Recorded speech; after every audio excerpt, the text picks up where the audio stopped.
Okay, this will be my second speech for public speaking. My name is David Turpin, and unfortunately I have a small audience today, and I just have my wife Shelley with me. There's my wife Shelley. Thank you, dear. Today I'm going to tell a story about the three little pigs. The story tells about three little pigs and how their mothers taught them and then sends them off into the world, and how each of them builds their own home to withstand the big wolf. Three little pigs. Once upon a time, there were three little pigs, and the time came for them to leave home and seek their fortunes. Before they left, their mother told them, "Whatever you do, do it the best that you can, because that's the way to get along in the world."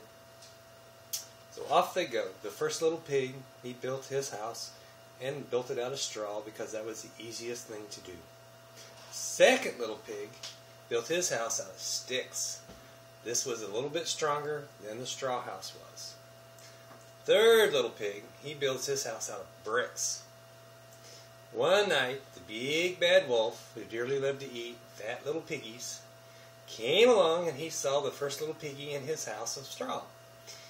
He said, let me in, little pig, or I'll huff, and I'll puff, and I'll blow your house in." "Not by the hair of my chinny chin chin," said the little pig. But of course the wolf did. He blew the house in and ate the first little piggy. Then the wolf came to the house of sticks. The big wolf says, let me in, little pig, or I'll huff, and I'll puff, and I'll blow your house in." "Not by the hair of my chinny chin chin," said the little pig. But the wolf blew the house in too and ate the second little pig. Then the wolf came to the house of bricks. Says, let me in, cried the wolf, "or I'll huff, and I'll puff, and I'll blow your house in." "Not by the hair of my chinny chin chin," said the little pig. Well, the wolf huffed, and he puffed, and he could not blow down the brick house. But the big bad wolf was sly. He climbed up on the roof to take a look for a way to get into the brick house. The little pig saw the wolf climb up onto the roof and lit a roaring fire in the fireplace and placed a large kettle of water under it.